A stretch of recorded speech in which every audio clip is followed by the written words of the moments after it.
Welcome back, Kate Smith Jamison, to today's yoga question. I'm Lizzie Lasater. Today we're talking about coffee. So you're going to find the link below to subscribe to Kate's wonderful newsletter, jam-packed with informative yoga, Ayurveda wisdom. And you're going to subscribe to my YouTube channel, hopefully, those of you who are watching. Kate, I want to talk to you about coffee, which is one of my deep loves in life. So, but I don't want that to bias your answer. I would love to hear, what does Ayurveda say and think about coffee and caffeine? Is tea better for us than coffee? Just give it to me straight. Okay. So tea has caffeine, regular, however you call it, breakfast tea or whatever. So it's there. It's up there with coffee. Okay. So here's how this is how Ayurveda sees coffee. Let's just get the bad news out of the way, okay? Just to begin with. It is addictive, as we know. It overstimulates the adrenal glands and it's depleting. And in copious amounts, it can cause constipation, which is like the number one thing that if I have someone comes to me that has constipation, it is the thing that you tackle first. Because as you know, Ayurveda is very focused on our Agni. If we have Sama Agni as an imbalanced digestive fire, we can pretty much process anything, okay? So constipation is the thing that we really need to be watchful and mindful of. So, coffee can have that connection. But as with anything, when we think about what we're consuming as an individual, we have to consider our own individual constitution. So what may be okay for one person is not necessarily going to work for another. So when we think about coffee, it is, as I say, stimulating.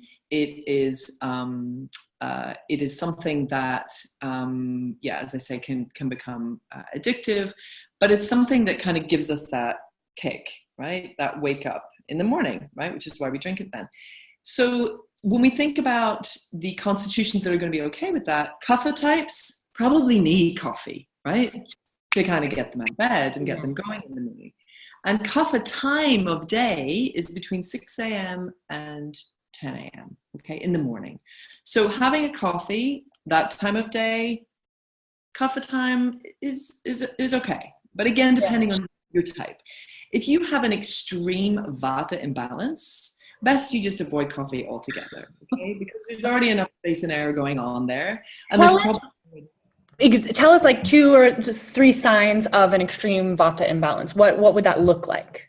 Okay, extreme vata imbalance would be insomnia, insomnia, constipation, lower back pain, and an extremely almost uncontrollable mind.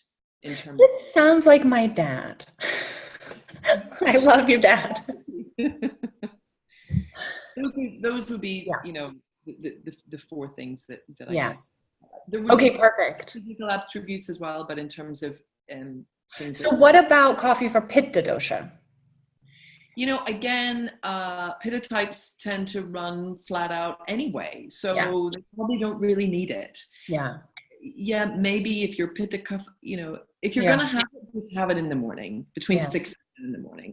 Try not to have, obviously don't have it late in the evening, or, there are other studies that show don't have it after a certain time of day. But from an Ayurveda timing point of view, keep it between 6 and 10 in the morning. If you are super vata, avoid pitta. You probably don't actually need it because you probably have enough fire to get you up and going anyway, particularly if you're imbalanced.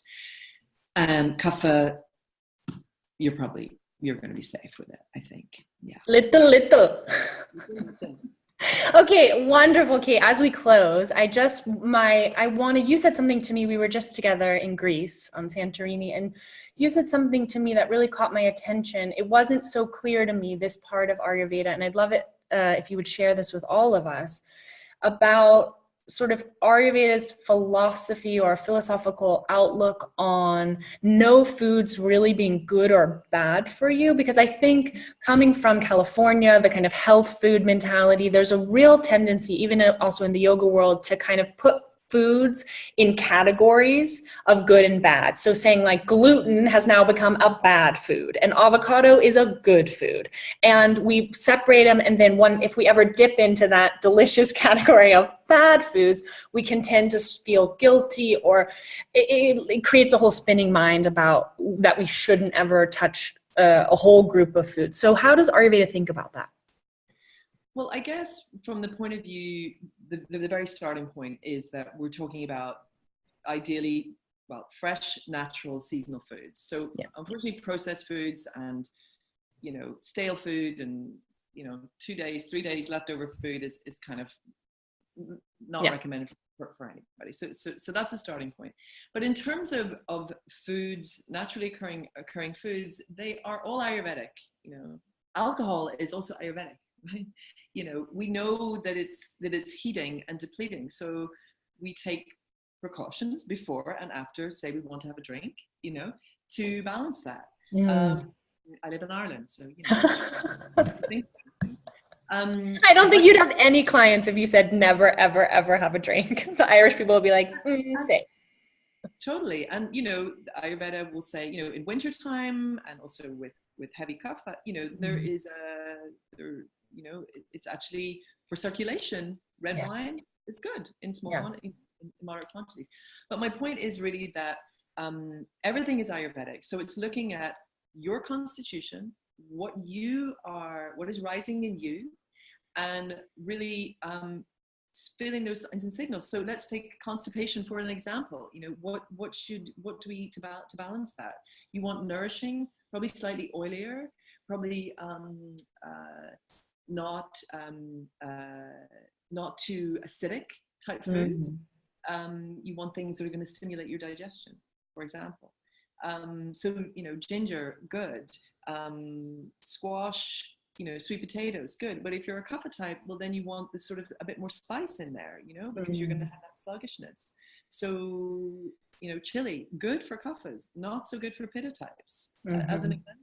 So it's really just, again, we're told by so many different people that we should eat this, we should eat that and the other. How they know that without knowing everyone's individual constitution, I mean, good luck. But, again, Ayurveda is really about knowing yourself better to live a more balanced life. So we need to look inward, to listen to our body, the signs, signals that we're being sent by it, to really try and understand what we should be, what we should be eating and what is good for us. Eat the food that is good for you. Not the food you like, maybe. This is the last thing and then we'll close. I love rediscovering, it happens in yoga all the time. There's kind of yogic wisdom, ancient wisdom that's embedded that gets kind of re-verified by neuroscience, and I think of that with Ayurveda.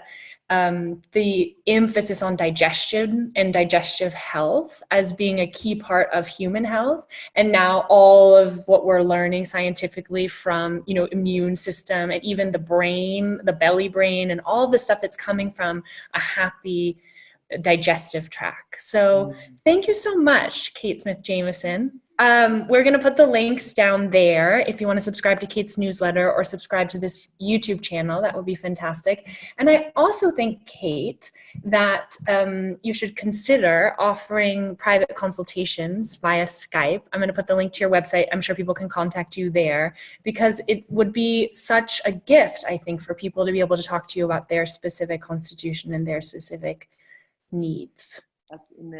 That's in the pipeline. So yes, please do so. It's all coming. All right. Big namaste to you from Salzburg all the way up to Ireland. And we'll talk again soon.